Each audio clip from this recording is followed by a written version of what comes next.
This is Brave New History. We're here with Miguel Conner. He's host of AeonByte Gnostic Radio. He's written several books, including Voices of Gnosticism, Other Voices of Gnosticism, and some fiction. Stargazer, Heretic, which I'd imagine is an autobiography, right? You probably get that. You've probably gotten that before, yeah? Kinda, yeah. All right. Well, I like to think I'm kind of original. Executioner's Daughter and Queen of Darkness. Big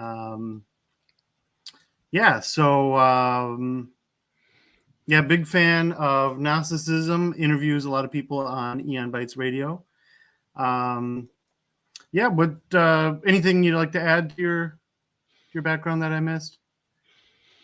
No, I would have your audience to go to my website, thegodabovegod.com, and there's a lot there. Books, videos, podcasts, articles, downloadable content. Yeah, it's all there if whatever your audience likes.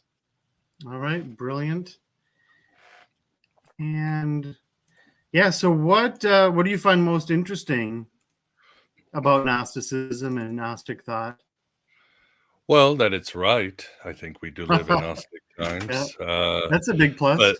But that would go on a tangent. I think for my life, I would say, since I've been really studying the Gnostics since 2006 or 2007, would be after a lifetime of, as I say, spiritual hitchhiking and trying on different clothes, theological, philosophical, ideological clothes.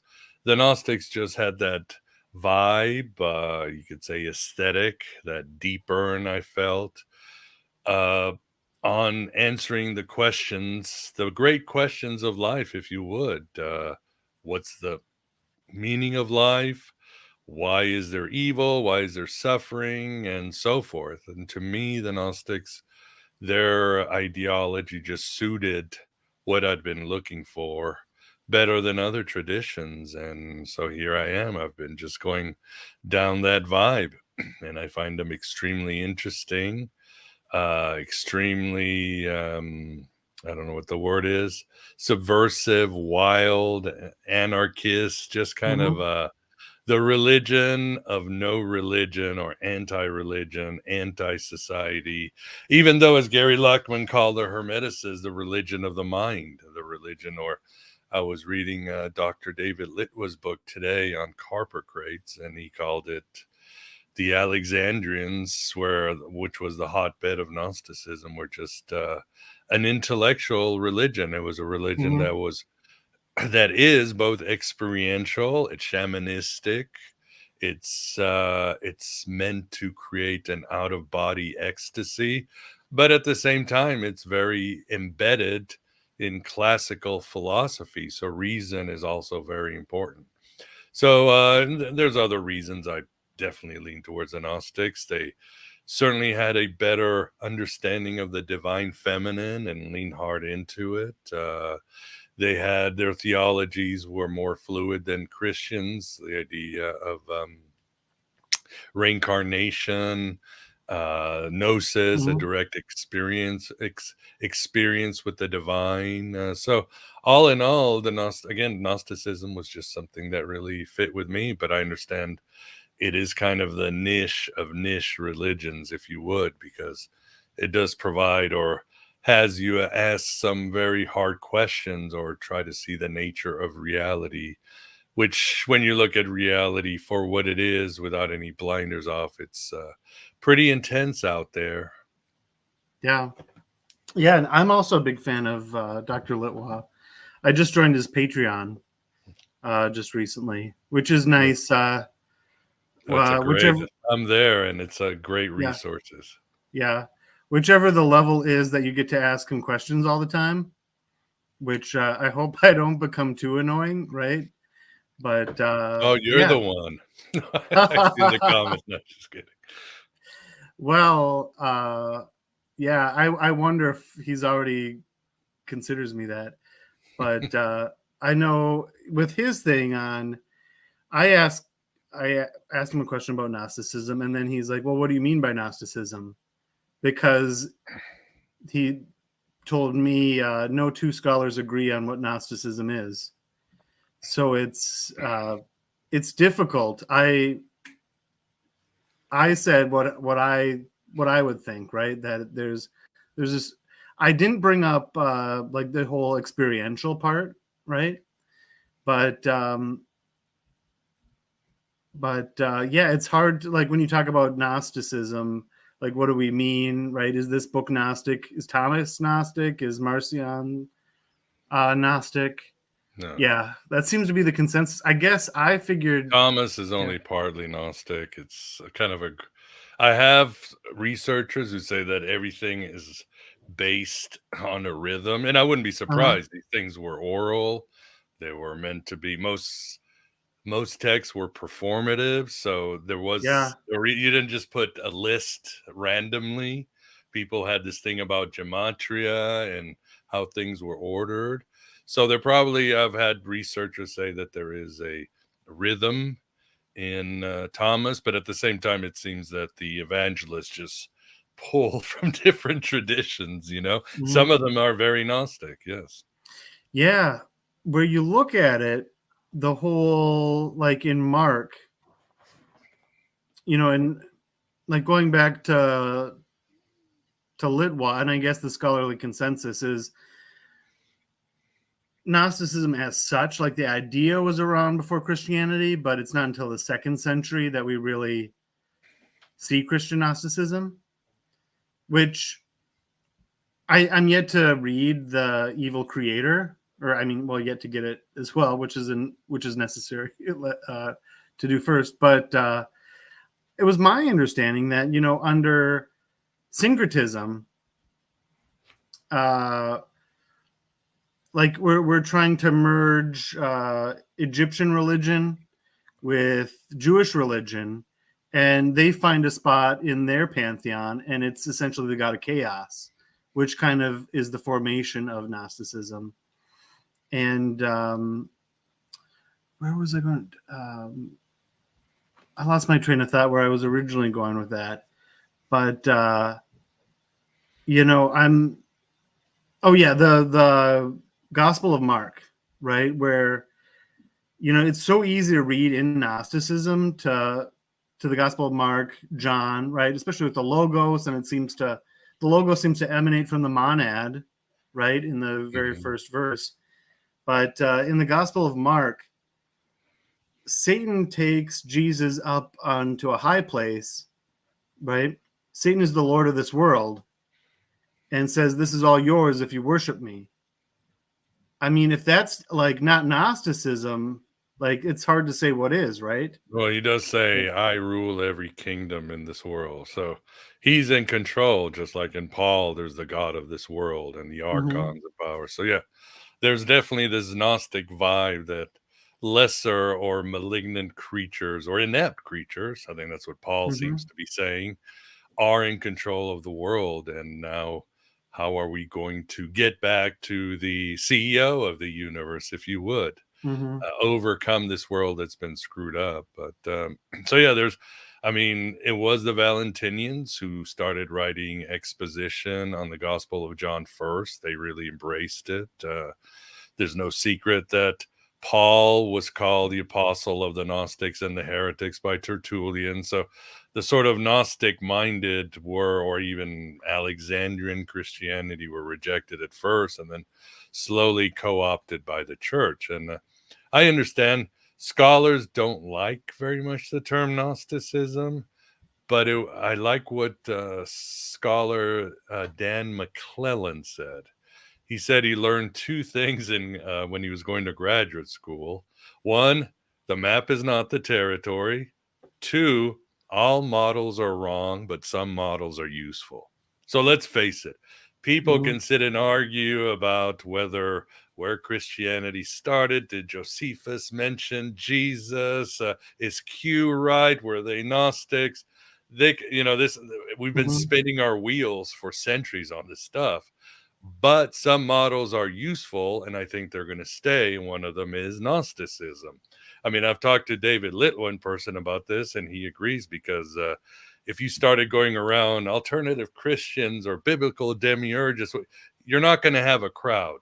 When you say Gnosticism and the Gnostics, you do connect, but it's not a perfect box. Again, it's a useful model, probably wrong, like all our other models. Until we get a time machine, a TARDIS, and go back, we're sort of just recreating and filling in the gaps and coming up with theories about early Christianity and Gnosticism. So I would agree with Dylan Burns, Birger Pearson, who's one of the translators of the Nag Hammadi Library, April DeConnick, many scholars who say it's not perfect, but it works. I mean, Gnosticism was coined, I think, in the 17th century by a theologian, Thomas More.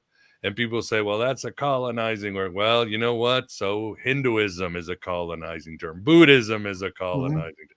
Paganism is a colonizing. Now, maybe these terms aren't good, but they're useful. Yeah. We can have a conversation and learn together.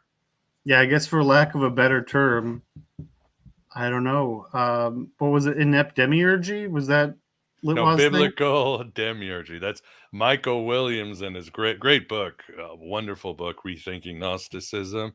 He was part of that movement with Karen King, Elaine Pagels, and others that thought they were just going to get rid of the term Gnosticism and group the Gnostics together with the Christians. And he thought of biblical demiurges because they were that group who said that there was a lower God or angels controlling the universe, and these Christians, and they thought there was a higher God beyond the stars, which brought the solutions or the salvation or the enlightenment to the individual. But again, biblical demiurge doesn't roll off the tongue well, doesn't sound marketable. So I'd say, yes, I mean, Gnosticism can be defined, it's going to be changed, but again, that's what studying religions is about, right? You're always going to be tweaking things. Yeah. And how would you so I mean, I was inclined to say how would you define Gnosticism, but with the idea of the map is not the territory, defining it doesn't make it so, but like, what's your general understanding? I tried, since we're having just an interview and it's sort of let's say elevator pitch, I usually I say, well, go watch The Matrix, because that really aligns with how the ancient Gnostics thought, or Westworld, or WandaVision, or go read Philip K. Dick. But I would say it starts that we are living in a simulation. The Gnostics were really the only ones in the West who championed the idea that we lived in a simulation, not an illusion, not this game, but a coded simulation by some other force. Perhaps that force was actually benign, like the Hermetics thought so. But to some Gnostics, like the Sethians, we are coded. We are trapped in a coded simulation. This is not reality.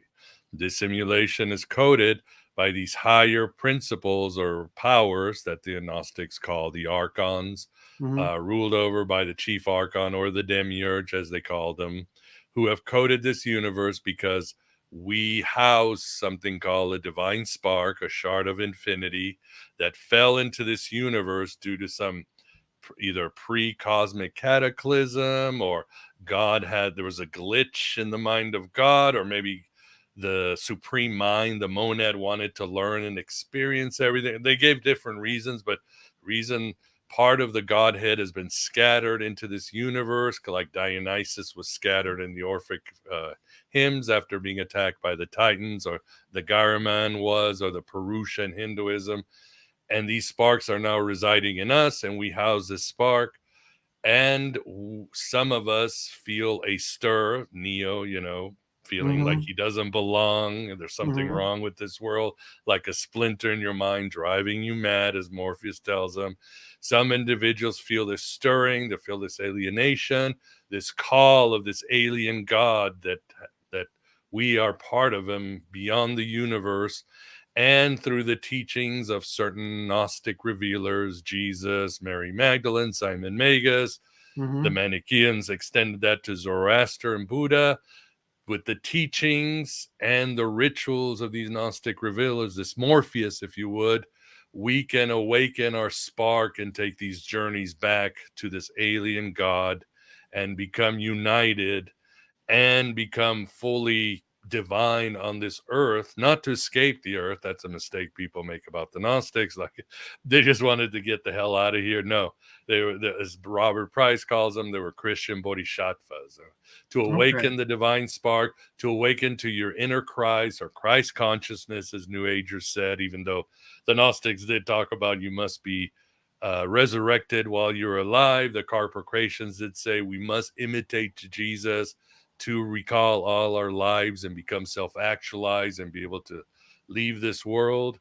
Then we can help others awaken through our own sharing the rituals and the information.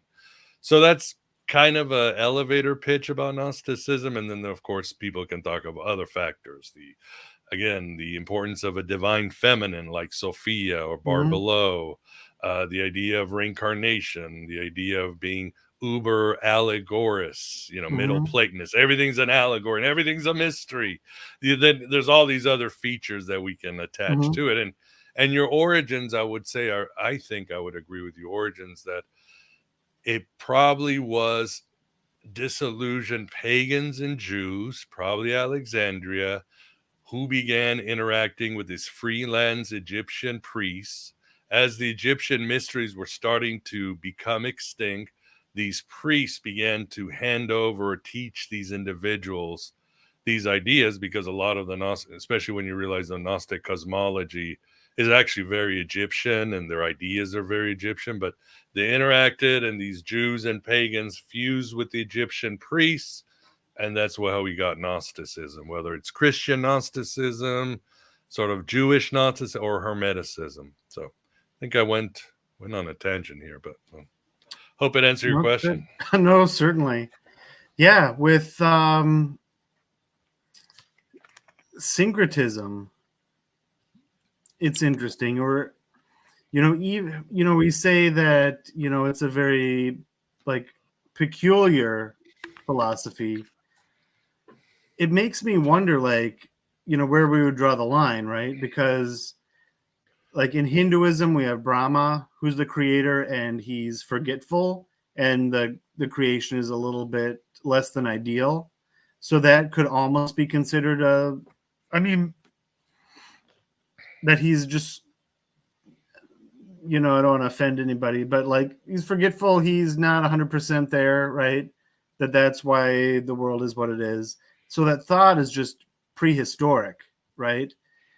And in the East, yes. Yeah.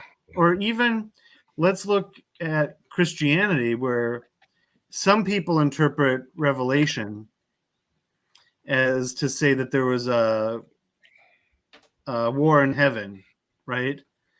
And we can kind of see that with, there was a fall. It wasn't on, there's a fall that was on earth, but also in the pleroma, right? So we have the angels that rebelled, right? And so you can kind of see the Gnosticism where, things emanate from the monad. And as things kind of get further away, things get a little bit more chaotic, right? So you wonder, if you look at it like that, where you see kind of the broad strokes of Gnosticism, if there aren't just religion generally is a little bit Gnostic, where I would think, I can't think of an exception, but religions tend to teach, the world as you see it isn't exactly how it actually is. I don't know about that. It seems the Abrahamic religions teach that. Or there's a spirit, it looks physical, but there's a spiritual element to it. So there is a little bit of an illusory element, right? Or with Judaism, it's a little bit more tenuous of a case to make. although with Christianity, like the kingdom is here on earth, we just can't see it. I think that's expressed a little bit in Mark. Maybe I'm just trying to bring it a little bit too far.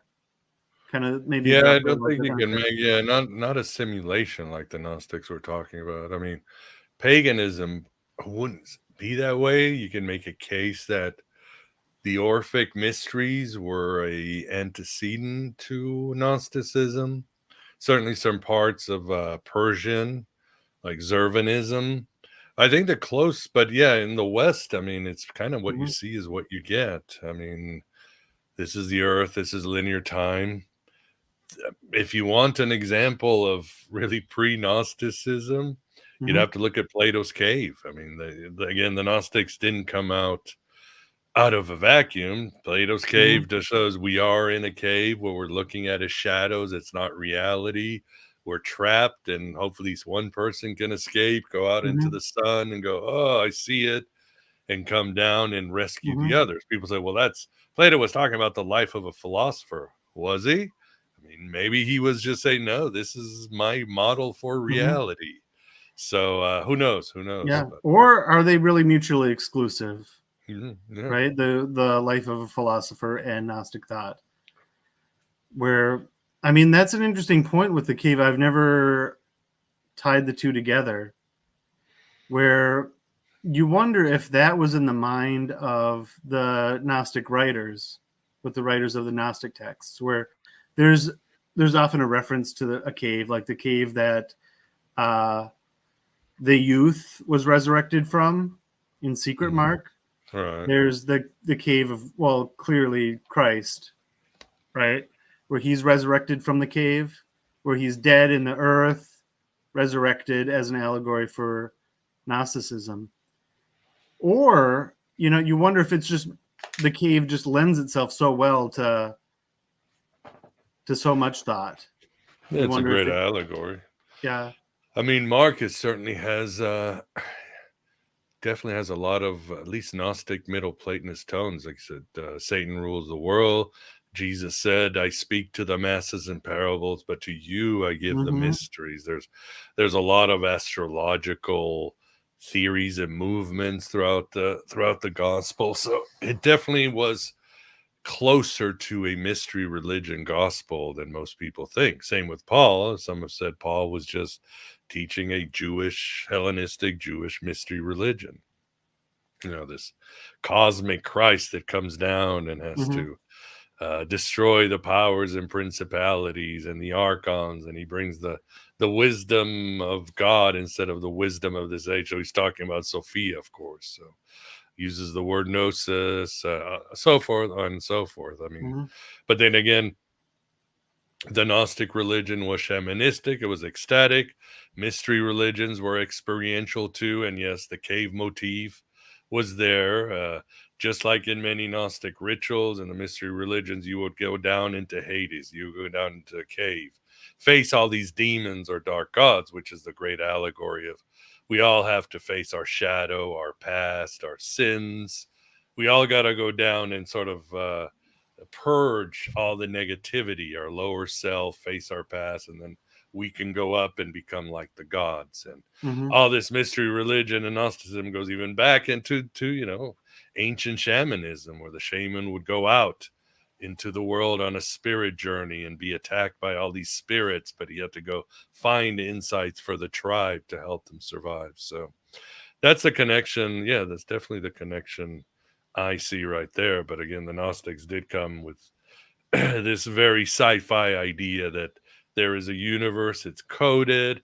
Our fates, in some of their texts, our fates are coded. We have a shadow self that will appear in like in our heads to make sure we're always trapped, looking for desire, committing sins and stuff like that. They really came with this very cool sci-fi vibe that you don't see that much in the West.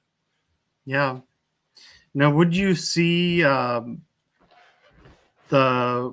origins of Christianity within Gnostic thought? That's kind of where it developed, or it developed into Gnosticism? Oh, that's a good question. That's a good question. I don't. Yeah, the I'm model. thinking. I'm trying to look at. Yeah, are there any useful models? Yeah, Jesus was crucified and Christianity appeared. That's not even that useful, as many people say. It seems like there was definitely something going on in the first century. I mean, we have to look how Judaism was very fluid for hundreds of years, thousands of years, Mm-hmm. but it had become increasingly apocalyptical, fragmented, dualist in some ways. When you look at the Book of Enoch and the Dead Sea Scrolls, so there's, and as Richard Carrier has said, when you look at the Dead Sea Scrolls, these individuals were fine with both a physical Messiah, but also a spiritual Messiah, somebody who could Mm-hmm. save their spirits and comfort their souls and sort of, take them to the next world. So there's all this stuff brewing in the Middle East and Northern Africa. So it almost seemed perfect that Christianity or Gnosticism or Mm-hmm. Judo-Christianity would come out around that time. I wish I had, again, exact coordinates of what happened, but I still probably would agree with individuals like John Turner that Gnosticism probably happened before Christianity, but Mm-hmm. eventually Jesus Jesus was such a great discovery, invention, Mm-hmm. archetypal image. He was the Logos, he's the suffering servant, he's the dying and rising God. It's like he's got all these cool superhero powers of a god Mm-hmm. all in one. So of course he would have been very attractive to many people. Yeah, and he's really he kind of represents maybe your ideal self, like the Your everyman. higher Like you can self, see yeah. yourself doing that, and so it's kind of like a I don't know, like with the I think it's Valentinianism that had like you had your twin, you had like your ideal self rather than Heavenly the twin. shadow self, Mm-hmm.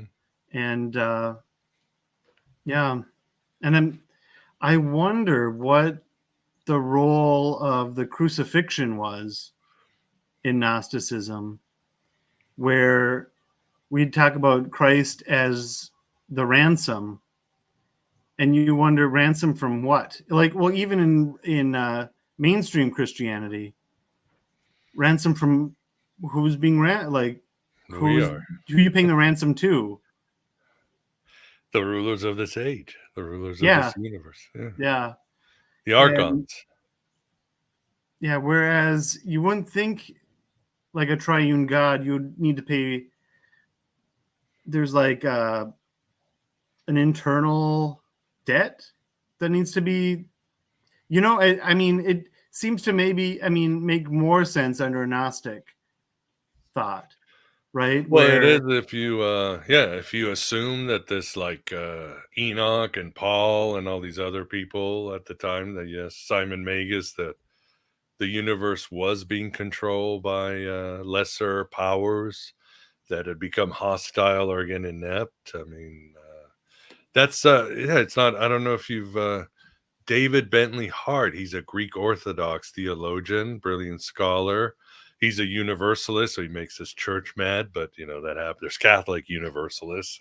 What are you going to do, right? mm-hmm, He says, if you look at the story of Jesus and Paul, the Gospel of Paul is simply Jesus came down to vanish the archons. That's it. Now, there's different like you said, the ransom one. Did they kill the innocent figure?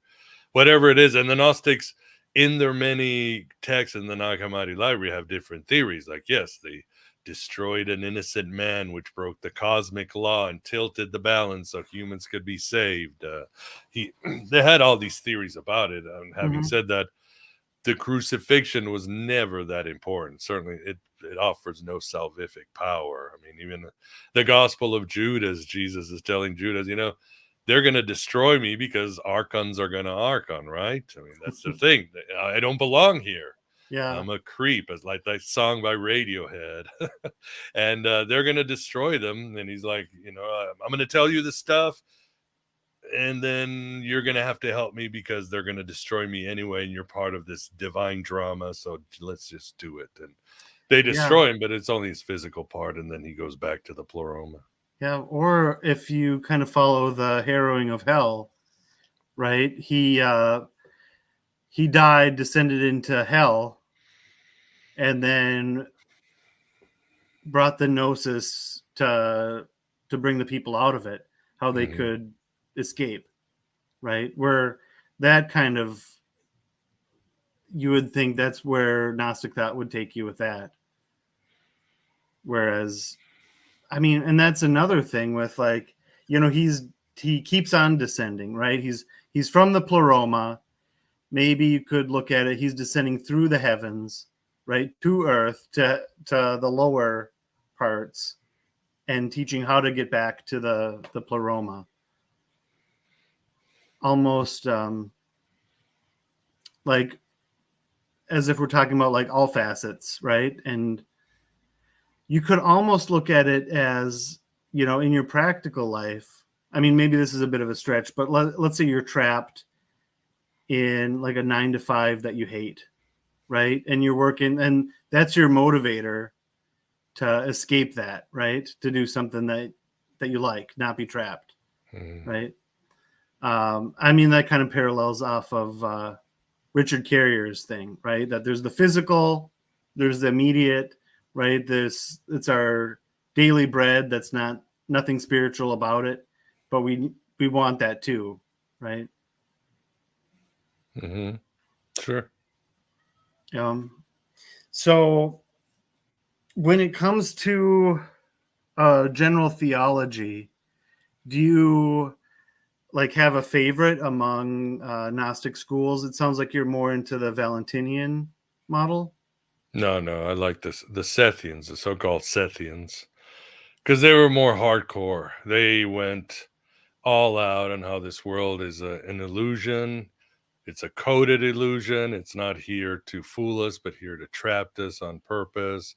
They were very punk and hardcore, but their scriptures, I mean, you dial it up to 11, they're pretty almost Lovecraftian, intense, pornographic, but there's a real beauty about how you can escape this world and help others. So those would be my favorite, is the Sethians, and they're behind such scriptures as the Secret Book of John, the Gospel of Judas, Trimorphic Paranoia, possibly Thunder Perfect Mind, and others, or on the Origin of the World. But those are the ones I lean. I like, of course, the followers of Simon Magus, the Simonians too, I think are pretty cool. But those would be my favorites. Yeah. And so you mentioned Lovecraftian. Like, are we thinking like in terms of horror? Or it's like, I mean, the universe, like in Lovecraft, if you start asking too many questions, something will go bump in the night towards you, and it's either going to destroy you or drive you mad. And you realize that what's going to destroy you and drive you mad is these ancient horrors that not only created you, but run the universe and are, and are cognate or parallel to the movement of the stars. And that's kind of what you get in a lot of the Sethians. The archons and the demiurge are the astral lords. They're these almost omnipotent beings that control the universe, and they like to keep a status quo so they can feed off our divine spark and keep the universe how they like it.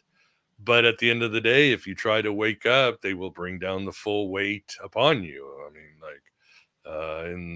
like in the Secret Book of John, the people at Sodom and Gomorrah started waking up, and the demiurges destroyed them in 1 second. In with the flood story, they don't say, well, people were just kind of bad. They say, no, people started waking up in masses, so they had to be drowned, and so forth and so forth. So Lovecraftian, and you get in how the archons are usually depicted as these monsters who again can really screw us up, who feed upon us, who created us, at least our material and psychic self and who completely run this universe. There is really nothing we can do about it except wake up. Once we wake up, then yeah, that's fun. Yeah. Like reading a Lovecraft book. Just close the book. Wake up. You'll be fine. Yeah. Yeah, it's interesting with the Apocryphon of John, how like the recounting of Genesis just lends itself so well. Like I've never thought of the parallels, right? Where they talk about the backstory that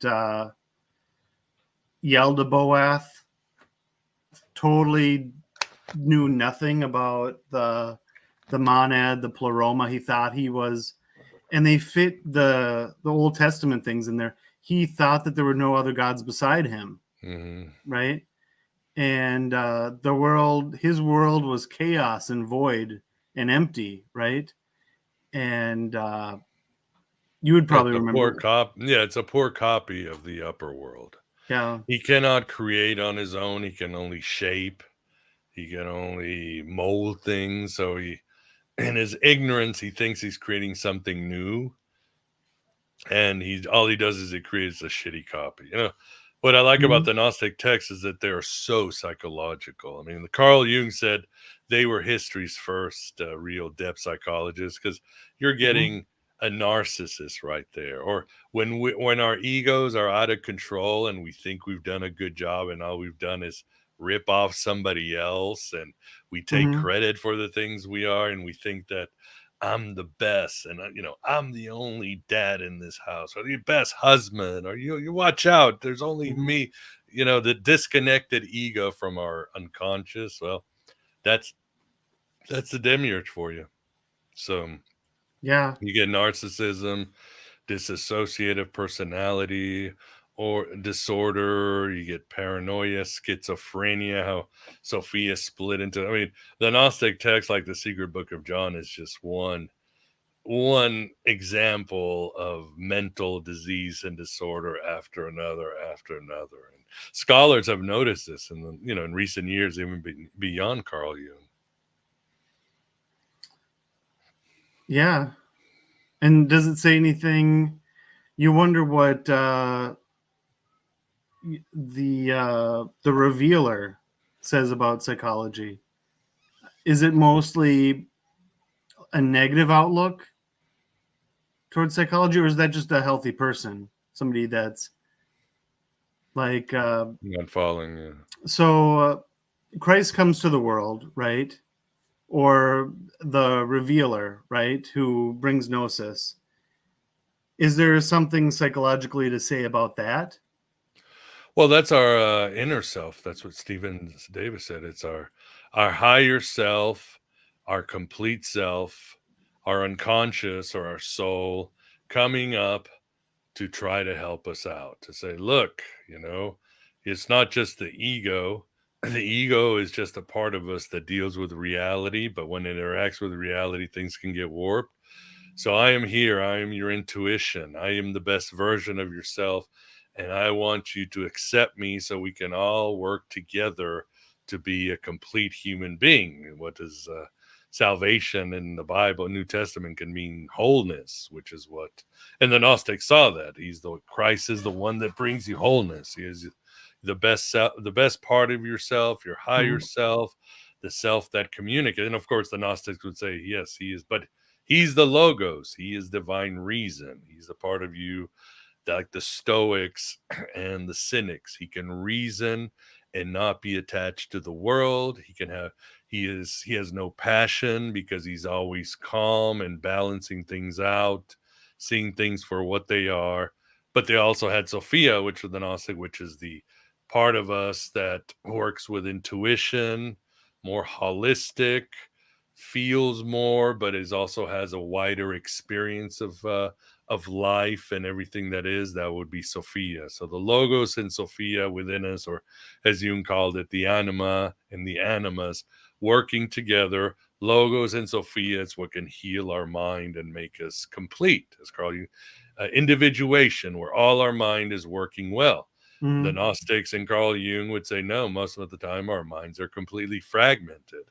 we have trauma, we've got unconscious urges, we got animalistic urges, our ego wants only what it wants right now. We've got, so how to get it all together. And that's why too many, like the Sethians, the mind of God, God was just a mind. It was just a harmonious mind where everything was working in tandem. And the Hermetics said the same thing. We're in the universe is us. We have the mind of God, and we can be in the mind of God. That's why early in the interview I said, the religion of the mind. Mm-hmm. Yeah.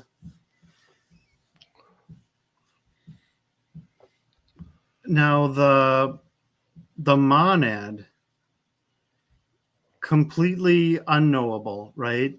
And the texts give I forget which one it is, but it's basically full of contradiction, unknowable. Mm-hmm. Whereas, a lot of Western religion, maybe it's our ego, right? Where we want to say, well, I know all about that, right? Let me tell you, right?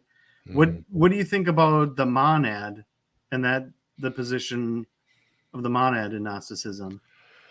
Well, I mean, obviously, what they call apophatic theology was big into Gnosticism. What the Hindus call neti neti, not this, not that. That it's almost like a koan. You've got to get yourself outside because there's no, whatever definition you place to infinity or the sublime or that oceanic experience, as it's called.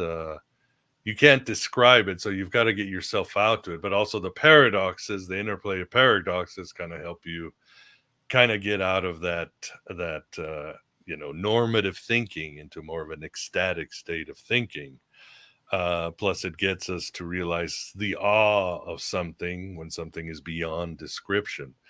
So the Gnostics certainly use that. I mean, but they had their little games or tricks or insights. I mean, the Valentinians saw the ultimate mother and father, Siji and Bethos, depth and silence. And silence and contemplation, meditation were very big to the Valentinians and the Gnostics. That was very important to be able to get yourself in a calm sense, to be in complete silence and complete disattached contemplation of the world so you can reach a state of satori or, again, this quiet ecstasy. And yeah, they did that. Silence was always there. Barbelo, the great mother goddess of the Sethians, and Sophia she is the font of silence. She is the one where you want to go to. That was definitely important to the Gnostics more. As the Monad was basically sort of a state of being or an experience more than anything, an experience we could have right now if we could just still our monkey brain and just go into a state of pure ecstasy, bliss. Yeah, that ties into gnosis as a direct experiential thing. Now, would you view, so it sounds like you view Barbelo and Sophia as different eons? Yeah, I mean, they're so interchangeable in some places, but I think to the Sethians, the Barbelo was the second principle that was ever known. They posited that there was an invisible spirit, the ultimate consciousness. I think in some Hindu traditions it would be Shiva, and then Barbelo would be like Prakriti or Shakti. In other words, consciousness stirs. The undivided consciousness stirs and is like, who the hell am I? Who the hell am I? Like Arnold Schwarzenegger or something. So then what is the answer? The answer is the goddess Barbelo or Shakti or Prakriti, because who am I? Bam, you are God. It's almost like it's a penetration or a courtship. And then he goes, what am I? And then she says, you are everything. There's consciousness and the experience, right? Consciousness needs to experience and to mate with the experience to be able to have distinction and separation and duality. So Barbelo is the one that takes the invisible spirit's questions or ideas to become not divided, just like in Shiva Prakriti tell Shiva, you are this, you are this, you are the great this. And these characteristics become the mind of God in the pleroma, eternity, mercy, good, logos, whatever, Sophia, wisdom. So Barbelo is the one that takes and spreads out the aeons down into create the mind of God. So yeah, the mind of God and Barbelo are the interplay of consciousness and its experience. Yeah, I heard a verse where I don't remember where it's from. And a disciple says to Jesus, "I know where you're from. You're from the eternal realm of Barbelo." Mm-hmm. Now, it seems like that. I mean, maybe it's an eon, or maybe it's like a mind that's from which the eons come from, or excuse me, it's it seems like a place that you're from. So maybe it's so, would you say, so fundamental that it's a space and also a mind, or what would you take beyond that? I'd say, I mean, it's like nirvana. Nirvana is a state of being more than a place. I think that's what the Gnostics would say. If we can imitate the mind of God, be in complete silence, stillness, have our mind in complete balance, disattached like the Stoics talked about, but have that mystical bent, then we don't go anywhere because we are a reflection of the mind of God. We are there already in some sort of state.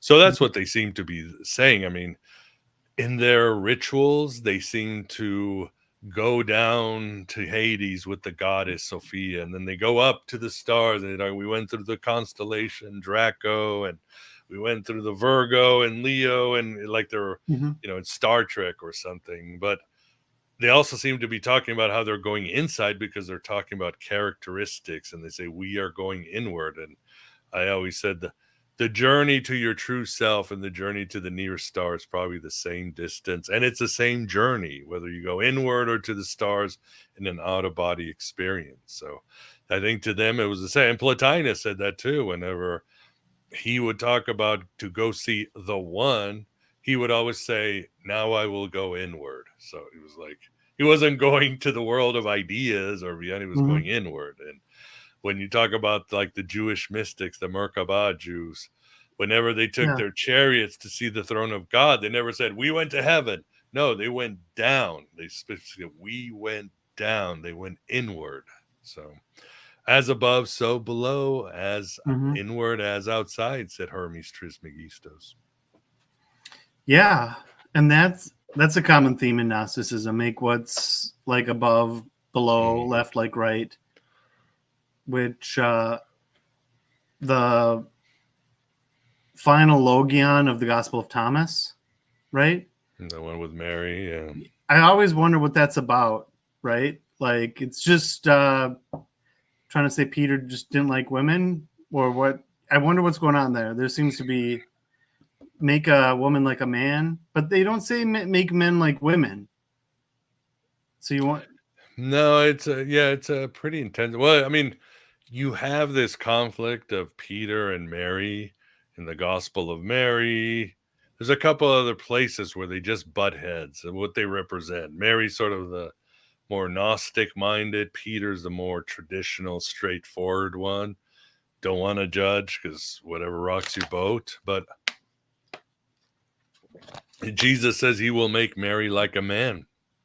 Now, this could go to the idea of the hermaphrodite, which the Gnostics and many ancients believed in, that the ultimate form of a human, or when we transcend, we are both male and female in this higher form, just like the Adam Cadman or the primal man or the Geronimo of the Persians, or I mean, there's so many, the Purusha of the Hindus, they're all over the place. So that was like, and Plato talks about the hermaphrodite, Hermes and Aphrodite, that was separated by Zeus because they were too powerful. So that's something Jesus might be saying, is that, if you want my mysteries, you are going to have to be a man too. In fact, in the secret book of John, when Jesus appears to the apostle of John, he takes all these shapes. He's a baby, he's an old man, he's also a woman. You know, Jesus is everything, every concept you can all at once. And then he settles in his last form, like, you know, before he was crucified, to John, so they can have a conversation. So you have this idea of transcending whatever your genders are to be, again, Carl Jung, the complete persons when your male and female energies are together and are in harmony. So that's what Jesus was probably saying, because Jesus himself was Barbelo. She's in the Gnostic text. She says she's a virgin, she's a father, she's everything. She is the great goddess. There's nothing she does not encompass. The other thing too is by Jesus telling Mary, "You will be like a man," he's saying, "Look, this is the first century. You have the rights and benefits of a man. No other culture is going to give you this. I am bestowing this upon you." And the Gnostics were pretty impressive when it came to these things. I mean, Mary Magdalene was a leader, a community. You've got Salome, Marcelina, Helen, the consort of Simon was said had her own group. Both the Mandeans and the Nassenes are said to have been founded by a woman named Mary. So the Gnostics certainly blurred the lines and had more in their churches and their movements, more of a let's be equal. I mean, Irenaeus complains to Marcus the magician because he would have his rituals, and they would draw lots, and you would just switch places. It doesn't matter who you are. One week you would be the bishop, the next week you would be, I don't know, putting chairs together and eating. You know, everybody switched. Men, women took different positions every week. Yeah. So, now, do we think that there's no mention of men becoming women is because of like social status that we're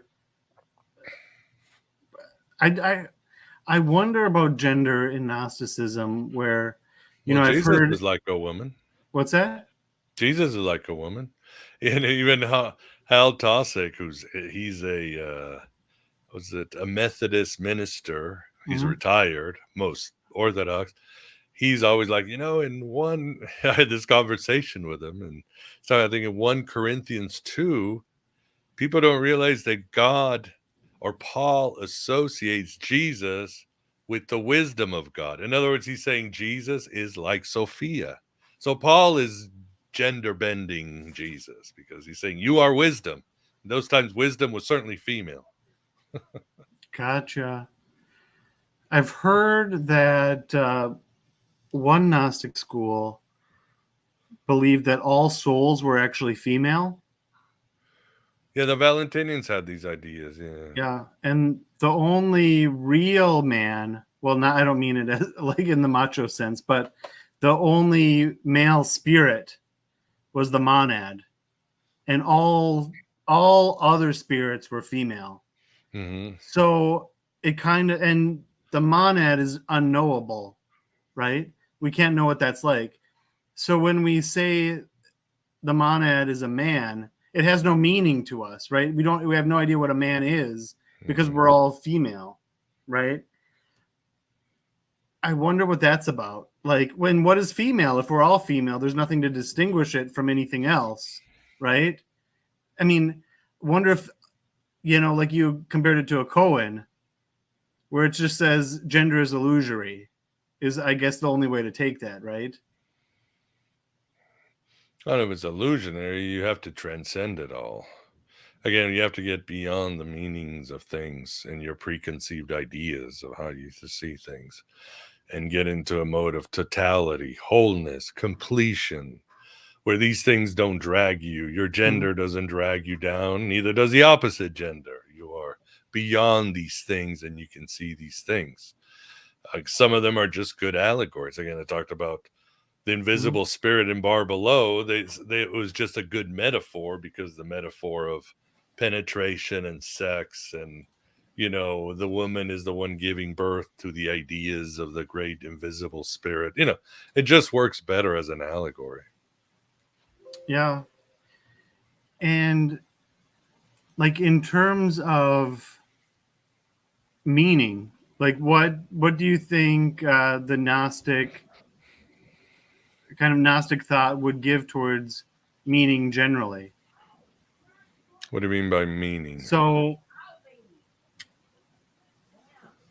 like, the Demiurge says that, like, he gives you an illusory life, right? That it's not real, you're trapped, and you're to serve and bow down to him, right? So, like, all meaning kind of flows through the Demiurge, and he's trying. Your life is all about me and worshiping me, right? And so we're liberated from that. And what are we liberated to? I mean, not service of the monad, right? What does it become after that? Wholeness, ecstasy, transcendence. What did Carl Jung say? We did not come to this world to be good. We came to be ourselves. So I think that's it. What is our destiny? How can we help free others? What are we here for? What is the potential that our hearts and our minds have? I think that's it. To get away to see reality for what it is. So we can take the trek back home, and we can help others to take that trek home away from this illusionary world of iPhones and video games and social media and desserts and drugs and all these stuff that keep us in a state of in a narcotic state, if you would, and don't help us read our potential. Whether you take it literally or allegorically, it's almost the same thing, and it won't matter, because if you can be the best version of yourself, your true self, the one that has purpose and meaning, lives and dies for something beyond your own ego, something greater, noble, then that's a pretty good life to live, I would say. And I think that's what the Gnostics were saying. Wake up. Most of us are asleep. We're sleepwalking. We're in Plato's cave. What we're seeing is not reality. We're seeing shadows on the wall. And the reality that's out there is a million times far more beautiful and engaging and inspirational and just wonderful. Yeah, that's good. That's motivational. I think it worse things to do. Yeah, where I guess it's not go anywhere or do anything, but just be. There It you go. seems Be who very you are. zen. The hardest thing in the world is to know yourself. That's what the Oracle of Adelphi says. Know yourself. What is your place? And the Gnostics were very much. I mean, there's that critic said. As a corpus, the Gnostic Gospels are nearly incoherent, like a group of mystic sages and madmen all screaming at you at once. But they all call upon you to know yourself. That's like the central. Who are you? What is within you? With all these layers of programming and childhood trauma, and what our schools and churches and government and media and peer pressure have told us to be. But what is underneath all that? And then there's a shard of divinity, eternity. William Blake, who was influenced by us, said, no, it's just imagination, your inner creator.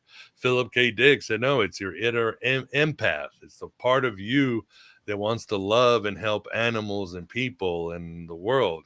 Carl Jung said, no, it's your true individuated self, your unconscious finally being heard. So call it what you want, but they called it the divine spark. Yeah, we can think of it as a little bit like Pinocchio, right? Where, I mean, Geppetto wasn't an evil guy, but he's a machine, he's mechanical, right? And you're just like the Demiurge makes you kind of like a machine, pre-programmed to do everything. But somehow you get free will on your own. You become your own thing, even though you're just a machine meant to serve, right? you wonder if that wasn't the train of thought with a lot of sci-fi, right? Machines becoming self-aware. That's kind of like us. Yeah, look at this series, Westworld. That's what it's about. It's very Gnostic. And of course, the Gnostics seem to be very influenced by the Sumerian myth, because in the Gnostic, like the Secret Book of John, Eve is sort of the equal or superior to Adam. And you wonder, that only happens in the myth with Enki and Nimna creating the first men and woman. But having said that, the book of Genesis itself is probably based on Sumerian lore, where humans are just created to be machines and work. Adam and Eve probably were supposed to be gardeners. That was their job. Yeah. Yeah.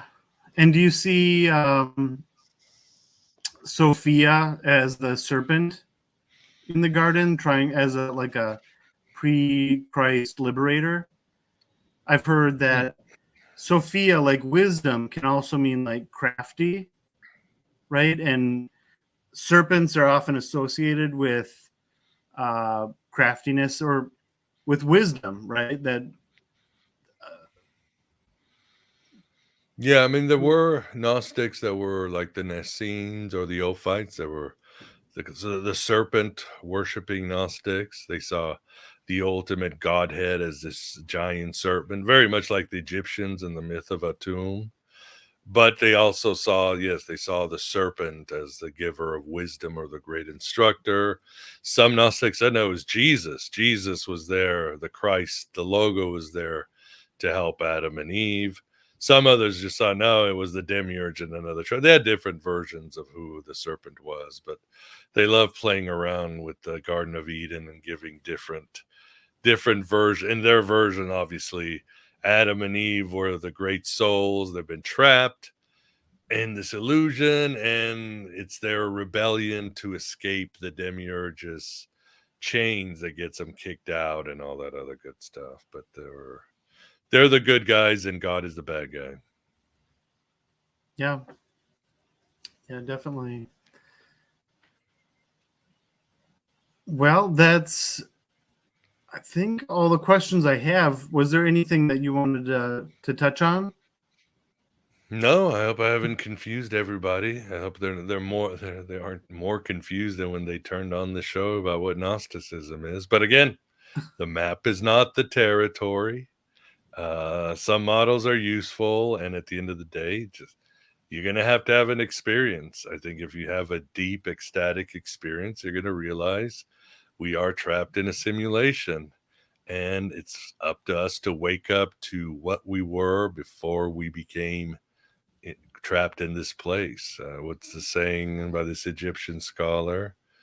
How do you know when you have arrived home? When all your attempts to escape cease. We're all trying to escape in some way or another, whether it's to drugs, TV, jobs, or whatever. We're not home if we think you're home. But like we talked about, home really is a state of mind, just like the pleroma, the mind of God, nirvana. So go inward, know yourself, and you're going to find home sooner or later. Yeah, brilliant. All right.